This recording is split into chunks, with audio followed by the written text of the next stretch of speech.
नमस्कार, मैं हूं पंकज झा।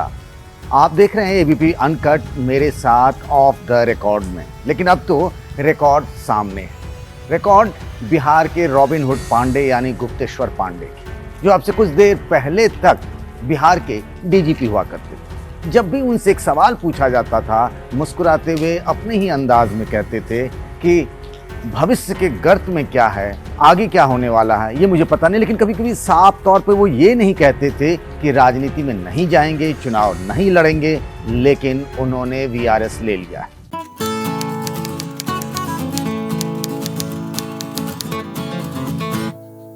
तो वीआरएस लेने के बाद पांडे जी क्या करेंगे? वही पांडे जी जो कुछ दिनों पहले तक सुशांत सिंह राजपूत के लिए न्याय की लड़ाई लड़ रहे थे। वो मुख्य आरोपी रिया चक्रवर्ती को उसकी औकात बता रहे थे। वो सबसे पहले पटना में सुशांत के घर गए थे और ये कहा था कि मुख्यमंत्री नीतीश कुमार ने उन्हें कहा है उनके परिवार से मिलने के लिए और शोक संवेदना जताने के लिए। इस पूरे दौरान में, यानी जब तक ये रिया बनाम सुशांत और तमाम कहानियां चलती रही, जितनी बार वो टीवी पर आए, शायद इस पूरे मामले में जुड़ा हुआ कोई व्यक्ति इतनी देर तक टीवी पर नजर नहीं आया। पांडे जी जानते हैं कब क्या कैसे करना है, टाइमिंग के बड़े पक्के खिलाड़ी रहे हैं। और सबसे बड़ी बात यह है कि राजनीति में जाने की उनकी ख्वाहिश क्या पूरी हो सकती है, क्योंकि उनकी एक अधूरी ख्वाहिश थी। क्योंकि बात साल 2009 की है। वो बक्सर से, जहाँ के वो रहने वाले हैं, वहाँ से लोकसभा का चुनाव लड़ना चाहते थे। बीजेपी के नेताओं के संपर्क में थे, लेकिन बात नहीं बनी। उससे पहले ही उन्होंने वीआरएस ले लिया और बाद में किसी तरीके से वीआरएस खत्म हुआ। हर जगह उनके कह सकते हैं कि किस्मत ने उनका बड़ा साथ दिया। जब डीजीपी बनना हुआ 2019 के जनवरी महीने में, तब भी किस्मत ने ही उनका साथ दिया। बीजेपी नेताओं से उनके लंबे कनेक्शन रहे हैं। अरुण जेटली से उनके बहुत करीबी रिश्ते रहे थे। जब Shahnawaz Hussain civil aviation minister थे, तब उनके वो पीएस हुआ करते थे।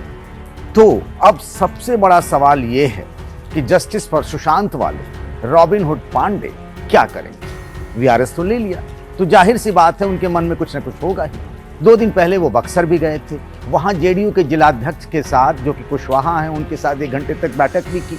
बाद में निकले तो दोनों ने कहा कि हम दोनों बहुत अच्छे मित्र हैं, इसीलिए मिलने आए थे। इसके पीछे राजनीति मत समझिए। लेकिन राजनीति बड़ी सीधी सपाटी नहीं होती। जो सामने दिखता है वैसा कतई नहीं होता है।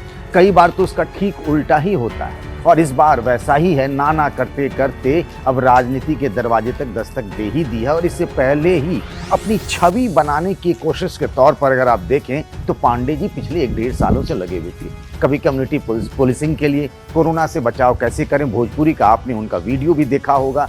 तो लगातार वो वीडियो बना रहे थे, पोस्ट कर रहे थे, सोशल मीडिया में काफ़ी एक्टिव थी। पूरी टीम है जो उनकी छवि बनाने में जुटी हुई थी। इन सब का कनेक्शन सीधे सीधे चुनाव लड़ने से।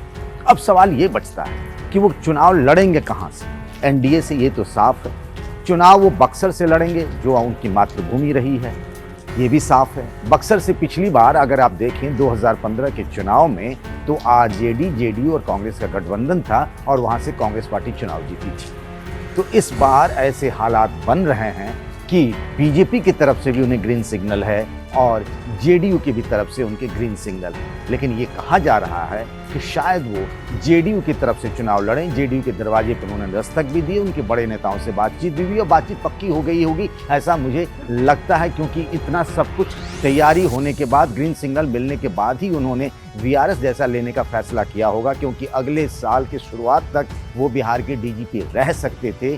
तो गुप्तेश्वर पांडे अब जस्टिस फॉर सुशांत से आगे निकल चुके हैं। अब वो राजनीति में आ रहे हैं, जो उनकी अधूरी इच्छा थी आज से 11 साल पहले। लेकिन टीवी की चमक दमक में, अखबारों में, खबरों में, सोशल मीडिया में पांडे जी, रॉबिन हुड पांडे बने रहेंगे, ये तो तय है। आगे भी उन पर नजर होगी। लेकिन जैसे ही उनके वीआरएस लेने की खबर आई, शिवसेना जो बार बार कह रही थी कि सुशांत तो एक बहाना है, राजनीति ही उनकी असली कहानी है गुप्तेश्वर पांडे की। संजय राउत ने कहा था कि वो चुनाव लड़ना चाहते हैं, इसीलिए वो ये सब बातें कह रहे हैं। और यही बात शिवसेना की प्रवक्ता जो हैं और उनकी सांसद राज्यसभा की प्रियंका चतुर्वेदी ने भी कहा है कि हम उनके सफलता से पहले उनको सद्बुद्धि मिले, ऐसी मनोकामना करते हैं। और किसी की भी मौत पर इस तरीके की राजनीति नहीं करनी चाहिए थी, ये कह रही हैं प्रियंका चतुर्वेदी। जाहिर सी बात है विपक्ष उन पर तेज हमले करेगा।